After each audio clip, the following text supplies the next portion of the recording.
Sumainyo ang Panginoon. At sumaiyo rin. Ang mabuting balita ng Panginoon ayon kay San Juan. Papuri sa iyo, Panginoon.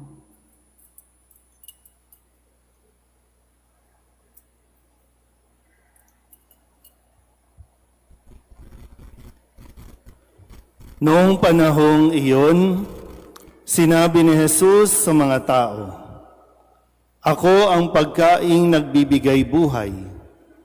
Ang lumalapit sa akin ay hindi na magugutom, at ang nananalig sa akin ay hindi na mauuhaw kailanman. Ngunit sinabi ko na sa inyo, nakita na ninyo ako, gayon may hindi kayo nananalig sa akin. Lalapit sa akin ang lahat ng ibinibigay sa akin ng Ama, at hindi ko itataboy ang sinumang lumalapit sa akin. Sapagkat ako'y bumaba mula sa langit, hindi upang gawin ang kalooban ko, kundi ang kalooban ng nagsugo sa akin. At ito ang kanyang kalooban, huwag kong pabayaang mawala kahit isa sa mga ibinigay niya sa akin, kundi muling buhayin sila sa huling araw. Sapagkat ito ang kalooban ng aking Ama, ang lahat na makakita at manalig sa anak ay magkaroon ng buhay na walang hanggan, at sila'y muli kong bubuhayin sa huling araw." Ang mabuting balita ng Panginoon. Pinupuri ka namin, Panginoong Heso Kristo. Muli po, isang magandang gabi sa inyong lahat.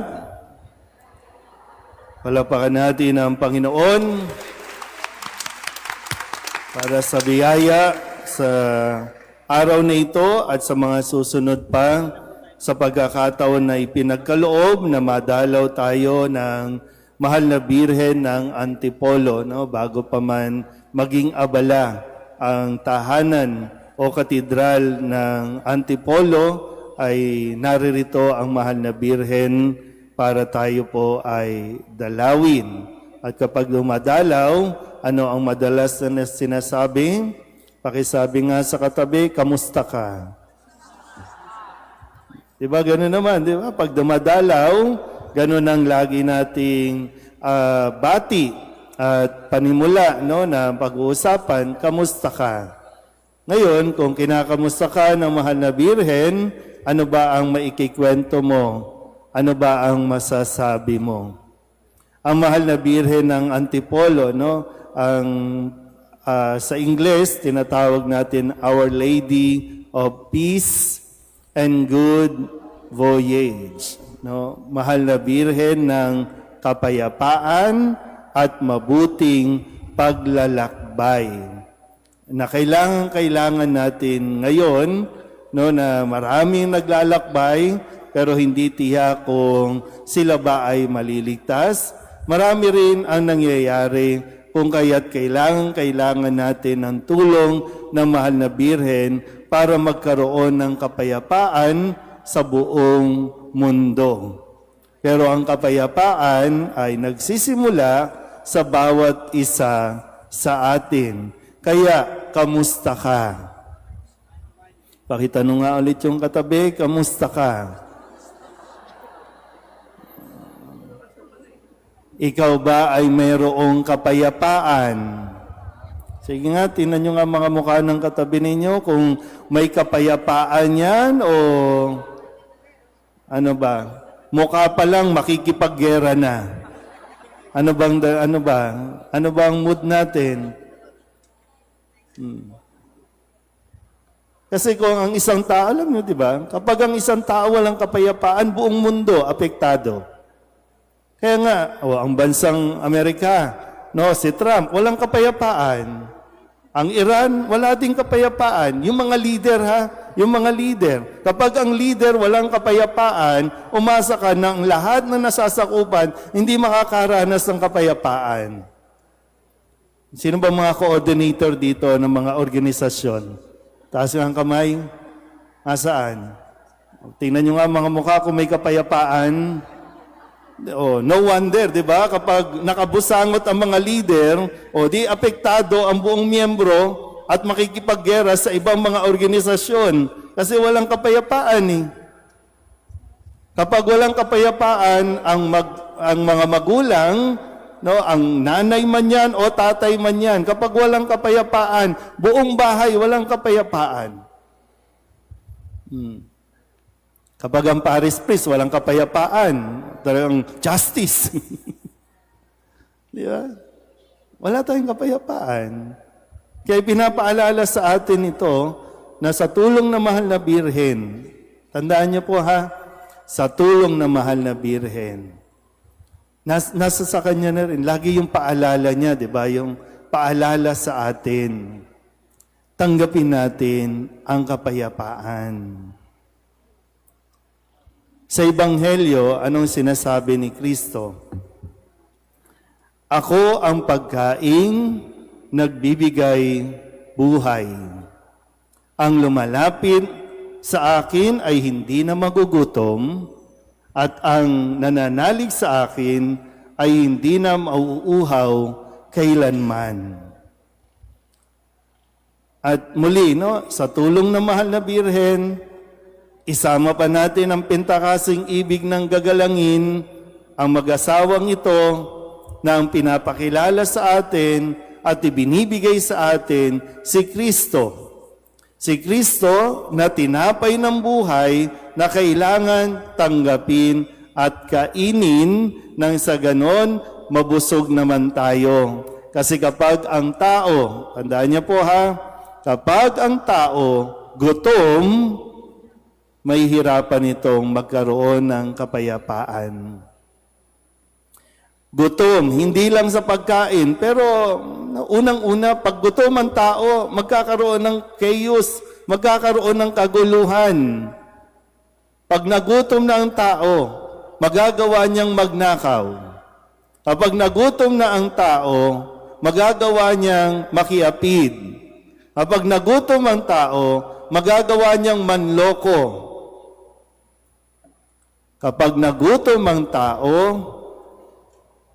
mahihirapan siyang bitawan ang isang posisyon kasi maging ang kasigatan, kinakagutuman na ng tao.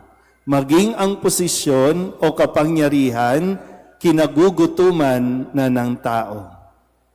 At hanap tayo ng hanap kung anong makakabusog sa atin, maliban sa pagtanggap kay Kristo. Kasi hindi natin pinapansin lagi, di ba, na yung kapirasong tinapay, yan si Kristo. Mabubusog ka niyan. Pero hindi natin ito masyadong pinagtutuunan ng pansin. Minsan nga, mas mahalaga pa sa atin yung mga imahin. Gagastusan nga natin minsan ang damit ng mahal na birhen. Pero ang tanong, nabubusog ka ba? Napupunan ba yung pangangailangan mo? Ulitin ko, no? Kapag gutom ang isang tao, walang kapayapaan.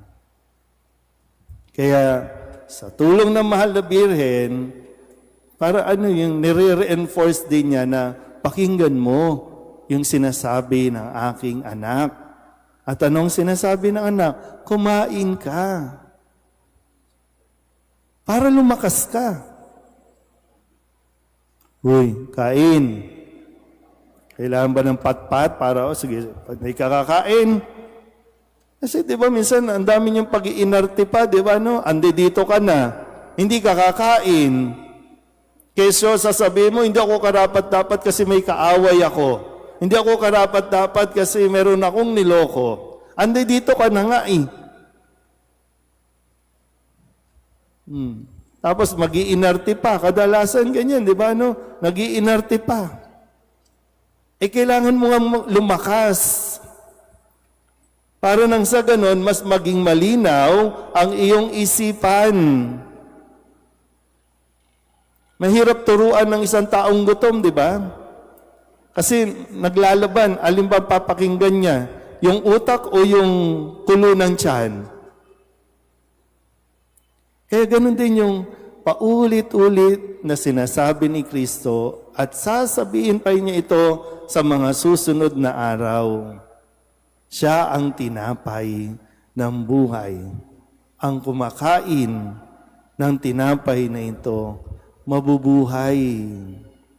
Pag sinabing mabubuhay, yung sisigla, magiging masigla ka.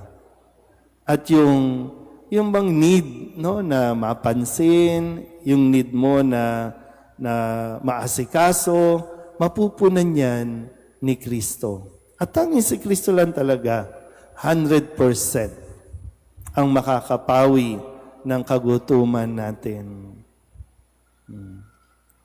Pakisabi nga ulit sa katabi, kumain ka. Lalo na sa mga naglilingkod sa simbahan, ha?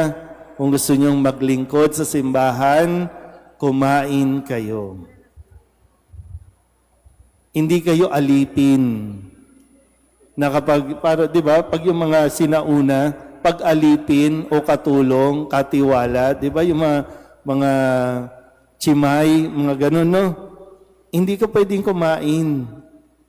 Hindi ka kasabay namin. Mamaya, pag may natira. Di ba ganun? So, sa mga lingkod ng simbahan, lalong-lalo kumain kayo kasi pag hindi kayo kumain, nagkakagulo kayo. Tama ba? So, marami palang gutom dito sa gagalangin. Kasi ang dami nag-aaway-aaway eh. So, maraming gutom. Pakisabi nga ulit sa katabi, kumain ka lagi, ha? Pag nag-aaway na, kumain kayo, di ba?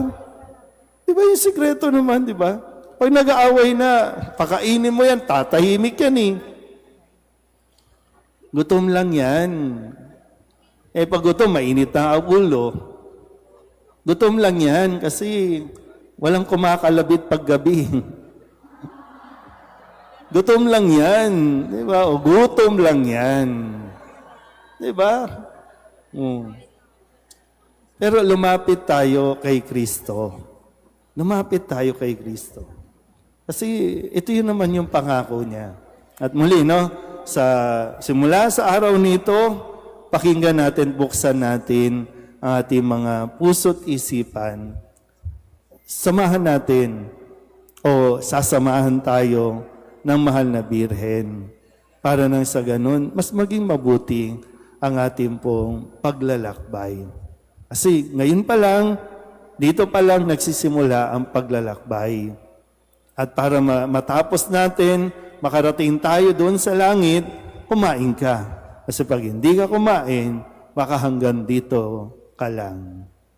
Pero ang gusto ng mahal na Birhen, kagaya ni San Jose, doon sa langit, sa piling ng Diyos. Amen?